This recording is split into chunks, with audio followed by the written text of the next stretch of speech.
এবার আমরা VS কোডের কিছু প্রয়োজনীয় টুল সম্পর্কে জানবো, যেগুলা আপনি ওয়েব ডেভেলপমেন্ট করতে গেলে আপনার খুবই প্রয়োজন হবে এবং আপনাকে অনেক অনেক হেল্প করবে। তো আমরা হচ্ছে রিয়্যাক্ট নিয়ে হচ্ছে ওয়েব ডেভেলপমেন্ট করতেছিলাম। আমাদের প্রায় 100+ ভিডিও হয়ে গেছে। তো আপনারা প্রায় সময় আমাকে দেখছেন যে আমি শর্টকাট মেরে অনেক কাজ করে ফেলছি। তো এখন থেকে আপনিও সেগুলো করতে পারবেন। তো আমি চাইলে হচ্ছে জিনিসগুলা আগেও দেখাইতে পারতাম। তো দেখাই নাই হচ্ছে আপনি তখন হচ্ছে বেসিক লেভেলে ছিলেন। এখন হচ্ছে আপনি মোটামুটি অ্যাডভান্স লেভেলে চলে আসছেন। তো বেসিক থেকে যদি আপনি শর্টকাট শিখে যান, আপনি বেসিক জিনিসগুলাই, কোর জিনিসগুলাই হচ্ছে হচ্ছে কম শিখবেন। আর তাছাড়া হচ্ছে আমার মতো হচ্ছে অলস টাইপের হয়ে যাবেন। তো এখন আমরা হচ্ছে যে জিনিসগুলো ইনস্টল করা লাগবে, আপনি এক্সটেনশনে আসলে, VS কোডে আসলে, তো বিশেষ করে হচ্ছে আমরা যেহেতু রিঅ্যাক্ট নিয়ে কাজ করতেছি আর টেলউইড নিয়ে কাজ করতেছি। তো ফার্স্টে হচ্ছে আমাদের অটো ক্লোজ ট্যাগ এই টুলসটা হচ্ছে ইনস্টল করতে হবে। এটা হচ্ছে বিশেষ করে আপনি ছবিটা, নাম আর হচ্ছে রেটিং আর হচ্ছে ডাউনলোড সংখ্যাটা ভালো করে দেখে নেবেন। কারণ একটার মধ্যে অনেকগুলা আছে। তো খুঁজে পাইতে হচ্ছে আপনার একটু ইজি হবে। তো এখন আপনার এই অটো ক্লোজ ট্যাগটা নাম থেকে বোঝা যাচ্ছে আপনি যখন হচ্ছে কোনো একটা ওপেনিং ট্যাগ লিখবেন, তখন হচ্ছে আপনাকে ক্লোজিং ট্যাগটা সে হচ্ছে অটো লিখে দিবে। যেমন আমরা যদি এখান থেকে কোনো ডেমো দেখতে যাই, এটাকে একটু বড় করে দিই। তো ডেমোতে আমরা এখান থেকে দেখলেই দেখতেছি যে অটোভাবে লিখে দিচ্ছে। তো এটা এত এক্সপ্লেন করার তেমন কিছু নাই। নেক্সট যেটা, এটা খুবই ইম্পর্টেন্ট একটা জিনিস, অটো ইম্পোর্ট। তো ES6, TS, JSX, TSX, আমরা যেহেতু JSX নিয়ে কাজ করতেছি, মানে রিঅ্যাক্ট, জাভাস্ক্রিপ্ট এগুলো নিয়ে কাজ করতেছি। তো এই ক্ষেত্রে আমরা হচ্ছে আমাদের প্রচুর পরিমাণের ইম্পোর্ট করা লাগে। ঠিক আছে? তো আমরা হচ্ছে এত ইম্পোর্টটা আসলে মনে রাখার মতো না যে কোন এলিমেন্ট কোথায় থেকে আসবে, কোন কম্পোনেন্ট কোথায় থেকে আসবে। তো সেইজন্য হচ্ছে আমাদের এই কাজটা খুবই ইজি করে দেয় এই অটো ইম্পোর্ট। আমাকে সাজেস্ট করে আমি কোথাও কোনো কম্পোনেন্ট ইম্পোর্ট করতে চাইলে সেই কম্পোনেন্টটা কোন, কোন জায়গায় আছে, আমি কোথায় থেকে ইম্পোর্ট করতে চাই, সেই জিনিসটা আমাকে খুব সহজে হচ্ছে সে সাজেস্ট করে। এখান থেকে আমরা যদি একটু দেখি, তাছাড়া আমাদের রিয়েক্ট নিয়ে কাজ করার সময় দেখছেন জাস্ট আমি হচ্ছে লিখতেছি আর এন্টার মারতেছি, অটো ইম্পোর্ট হয়ে যাচ্ছে। তো এটা হচ্ছে আমাকে হেল্প করতেছিল। এখন থেকে আপনাকেও হেল্প করবে। এরপরে আমরা দেখব অটো রিনেম ট্যাগ। এটা হচ্ছে কি? এটা হচ্ছে আমরা যখন কোনো একটা ট্যাগের এডিট করতে চাই বা রিনেম করতে চাই। সাপোজ আমি হচ্ছে কোথাও স্প্যান দিয়ে দিছি।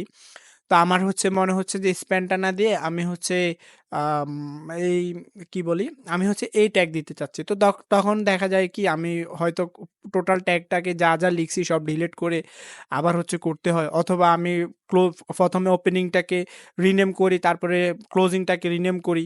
আবার দেখা যায় অনেক সময় ম্যাচিং না হয়ে এটার মধ্যে এররও চলে আসতে পারে। তো এই জিনিসটাকে সলভ করে দেয় হচ্ছে অটো রিনেম ট্যাগ। আপনি ওপেনিং ট্যাগটাকে বা ক্লোজিং ট্যাগ যেটাই হচ্ছে আপনি রিনেম করবেন, এটা হচ্ছে আপনাকে তার ওপেনিং হোক আর ক্লোজিং হোক, এভাবে এই যে এখান থেকে ডেমো যদি দেখি, আমাদের হচ্ছে সেটাকে ক্লোজিংটাকে রিনেম করে দিবে একসাথে।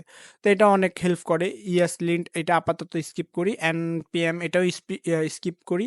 দেন হচ্ছে পাথ ইন্টেলিজেন্স যেটা আছে, এটা হচ্ছে আপনার দেখা গেল প্রজেক্টে কাজ করার ক্ষেত্রে একটা ফোল্ডার বা অন্য ফোল্ডারের মধ্যে অন্য কোনো সোর্স থেকে আপনি হচ্ছে কোনো একটা ডকুমেন্ট বা ইমেজ, ভিডিও, এগুলো হচ্ছে আপনি নিয়ে আসতে চাচ্ছেন।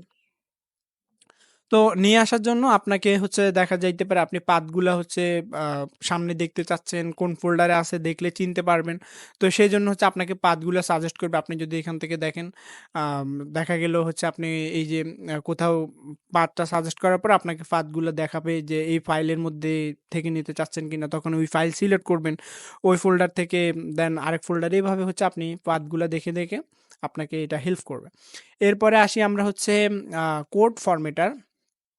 তো কোড ফরম্যাটারের কাজ হচ্ছে কি, আপনি যখন একটা লার্জ প্রজেক্ট করবেন তখন কোডগুলা যদি সিনক্রোনাস ভাবে না থাকে, এলোমেলো থাকে, তখন আপনার পক্ষেও এটা পড়া খুবই কষ্টকর হয়ে যাবে বুঝা। তো সেই জন্য হচ্ছে আপনি যখন আবার এত বড় প্রজেক্ট করতেছেন, সেই দিকে খেয়ালও থাকবে না, আপনি ফরম্যাটিং করতেছেন কিনা। ফরম্যাটিং প্র্যাকটিস করে রাখলে তো অবশ্যই ভালো। যদি ওইরকম আমার মতো এলোমেলো করেন, তখন হচ্ছে আপনি যদি চান এক ক্লিকে হচ্ছে সব ফরম্যাটিং হয়ে যাক, তখন হচ্ছে এটা আপনি ইনস্টল করে রাখতে পারেন। দেন হচ্ছে আপনার অল্টার শিফট আর হচ্ছে এফ ক্লিক করলেই হচ্ছে আপনাকে আম আম টাইপ করলে হচ্ছে আপনাকে হচ্ছে একসাথে সবকিছু ফরম্যাটিং করে দিবে। তো এই হচ্ছে ব্যাপার। আর দেন হচ্ছে আমরা React JS কোড স্নাইপারস যেটা আছে এটাকে হচ্ছে ইনস্টল করব। তো এটা খুবই পাওয়ারফুল একটা জিনিস এবং হচ্ছে খুবই কাজের। সেটা হচ্ছে কি, আমরা অনেক সময় আপনি আমাকে দেখছেন যে আমি কথা নেই বার্তা নেই RSC দিয়ে হচ্ছে ঠুসঠাস করে হচ্ছে আমি আ কম্পোনেন্ট রেডি করে ফেলতেছি। তো এইরকম হচ্ছে আরো কিছু আছে জিনিস।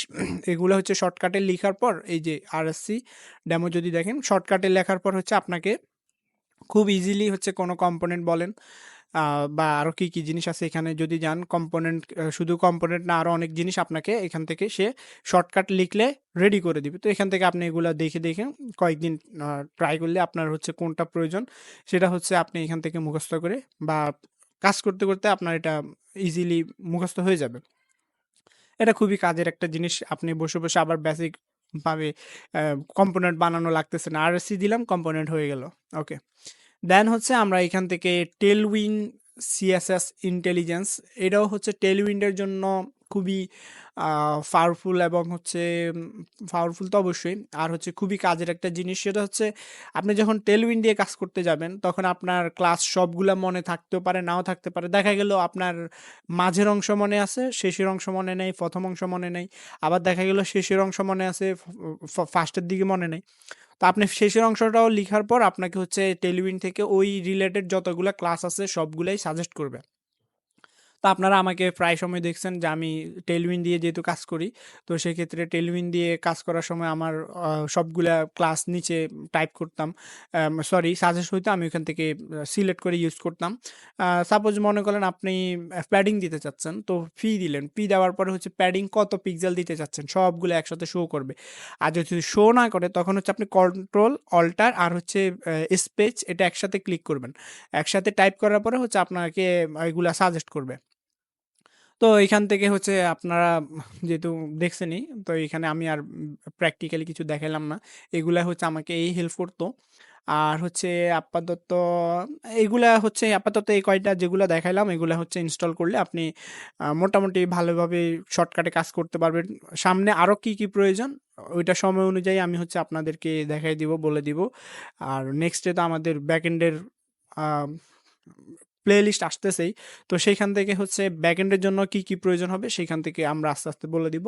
বাট যেটা বেসিক থেকে শেখা আগে বেসিকটাই শিখেন।